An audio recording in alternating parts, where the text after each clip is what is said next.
Now in his colossal form, Tama, wrapped in furious flames, plummets from the sky straight onto the dragon waiting below. But the beast is too fast. It charges forward, unleashing its own torrent of fire and sinking its teeth into Tama's throat with a scorching grip.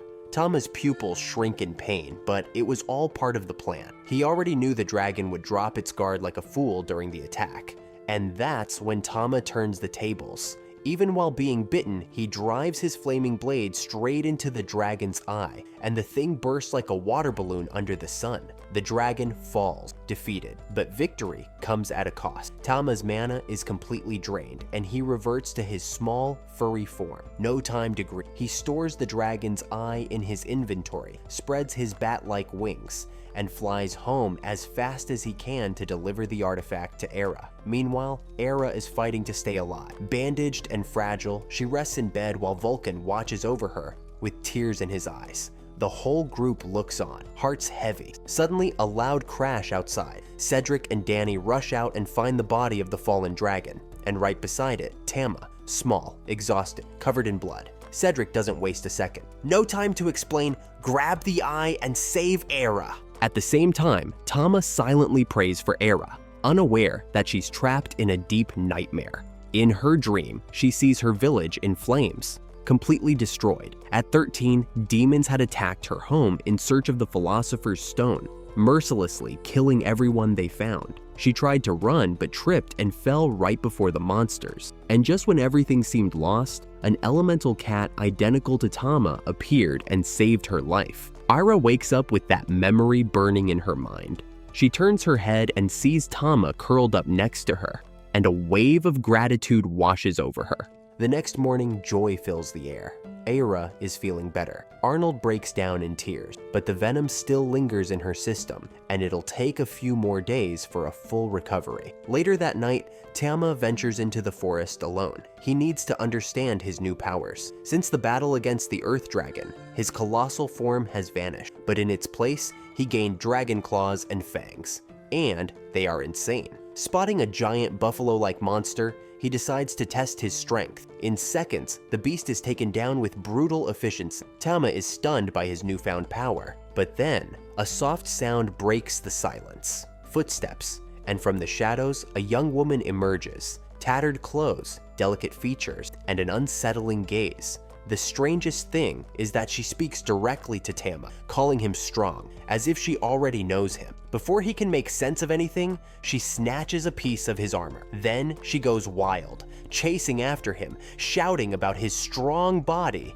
and trying to grab him. Terrified, Tama screams and bolts, diving into a small hole just in time. Shaken, he returns home, curls up in Era's arms, and tries to forget the whole traumatic encounter. As he drifts off to sleep, he can't stop thinking about the woman's face. Something about her felt strangely familiar. The next morning, Era dresses Tama in a frilly little linen outfit, making him look absolutely adorable. The two head out for a picnic, and Era prepares a spread of tasty treats, offering Tama some fruit while they relax under the shade of a tree. During their conversation, she brings up the Earth Dragon and recalls the moment she found Tama injured beside the creature's lifeless body. Taking advantage of the calm atmosphere, Ira opens up about her past. She asks Tama if he remembers the stories she once told, especially the demonic attack on her village, Luminers. She remembers how an elemental cat saved her life, and how, in the end, the legendary Sword Saint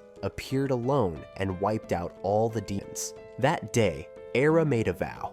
She would become a strong warrior and return to her family with pride. But now, her voice trembling, she admits something she had kept deep inside. She always feels like she's the one being saved, whether by Vulcan, the group, or Tama himself. Tears begin to fall as she confesses that even though she swore to protect others, it feels like she's always the one who needs protection. Tama doesn't hesitate. He jumps up and hugs her, comforting his master. And in that silent gesture, Era understands. He's saying, "You're already strong. Don't forget you were the one who defeated Beryl on your own." That's something to be proud of. Later, Era and Tama visit Vulcan, and he has a surprise.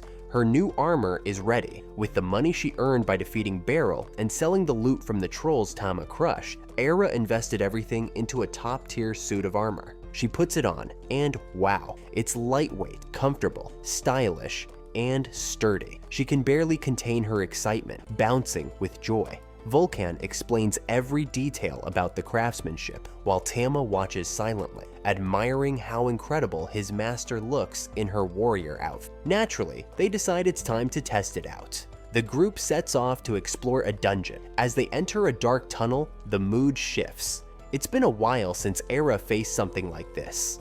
Ever helpful, Tama hops off her shoulder and activates the Lion King's blessing, granting Aira and Vulcan resistance to fire and ice. Aira melts from the cuteness. But the mission continues. The group runs into a giant ogre. Aira doesn't flinch. She charges at it with blinding speed, even surprising Vulcan. Without using a single skill, she rushes in and cleanly beheads the beast in one swift strike. She celebrates the victory, thrilled, praising her new armor and her sharp lunar daggers. But the celebration is cut short. Tama suddenly freezes, eyes wide, sensing a dark, heavy presence approaching. From the shadows, a terrifying woman emerges, muttering strange things about fate and her mission to find Tama.